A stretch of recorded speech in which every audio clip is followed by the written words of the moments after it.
And I think one of the simplest strategies I can tell you is pick a pain point. An IV doesn't always fix you perfectly. It's not a cure. So it's hard to start gathering testimonials. Reviews are massive. So something I want to go back, we were talking earlier about like marketing and going to like Facebook groups and stuff. One of my favorite things to do is, so, I mean, a lot of you guys know this, but I have to go to companies like Jonny, sometimes others, and create ads, create assets. And it's challenging, especially in the medical space, because maybe your nurses aren't the best at taking photos and videos. Like we've had that conversation many times, right? Some of you guys that are watching this, maybe you're not the best on video or camera. And so it's hard to start gathering testimonials. And I think one of the simplest strategies I can tell you is pick a pain point. So let's just say it's migraines. Go on Facebook today and say, who gets migraines? Question mark. You're going to have 50, 60 comments.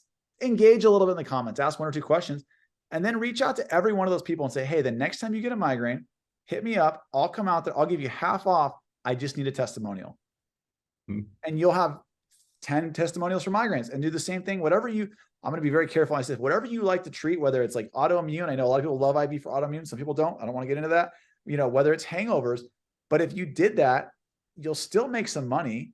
But the assumption right off the bat is, hey, you're going to get this video, or you're going to get this IV, but I'm going to take pictures. I'm going to take videos.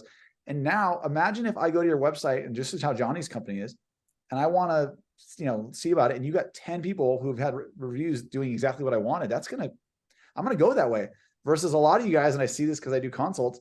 You have like 2 Google reviews. Your website has no proof that you're a real business. And like that stuff does matter. Don't spend $10,000 on your website. Spend money on time to go get people to prove that you're a real company. Agreed.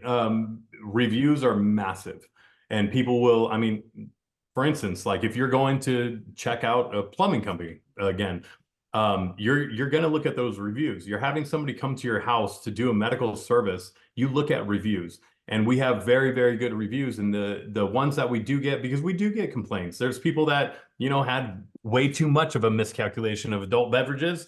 And an IV doesn't always fix you perfectly. It's not a cure. It'll make you feel better, and you'll feel better a lot faster if you didn't get it. But some people don't understand the process of that and how much time it takes.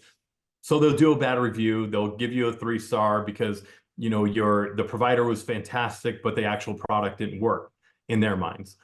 So what we do, every single bad review that we've ever gotten, we'll reach out to them. We won't argue with them ever. If they didn't have a good experience in their IV service, it's something on our end, or they don't understand, they don't have the education. So what we would do is refund that patient 100%. A bad Google, and we won't even ask them to change their review. We'll just do that. We just did this last week. We refunded the guy the full amount that he paid. We still paid our provider. We always do that no matter what. They had a great experience with the provider as well. So it was only because he still was sick. He drank too much. If you drank too much, then it's not going to get you to the point where you can go play golf that day. And if you're over the age of 24, but if you go back to them and you're like, hey, we refunded you your money, and here's a $100 gift card towards your next visit. Hopefully we can take better care of you next time, and it'll work for a different reason, or you can give it to a family member. Doesn't hurt us that much for that minimal amount that we're going to get changed. And he changed our review to a 5-star.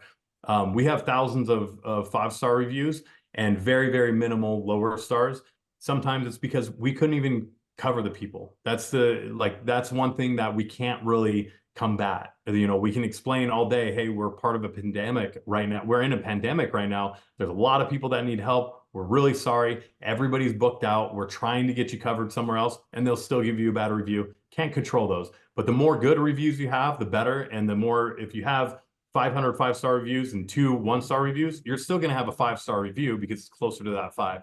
So work on that. Every single patient that we come in contact with, we reach out to that patient and ask them for a review. If there was a bad experience, like they called in to complain afterwards, they got poked too many times, something like that, we'll make a note and make sure that we don't reach out to them. But we have those notes in there for the next time to send somebody else or to try and take care of them better, something like that. But yeah, heavily focus on, like Justin is saying, is the customer aspect, because you can make your website a $200,000 website, but if you're not taking care of the patients that are going out there and making sure that you're following up with them and making sure that they had a good service, you're not going to be a reputable company out there for people to trust.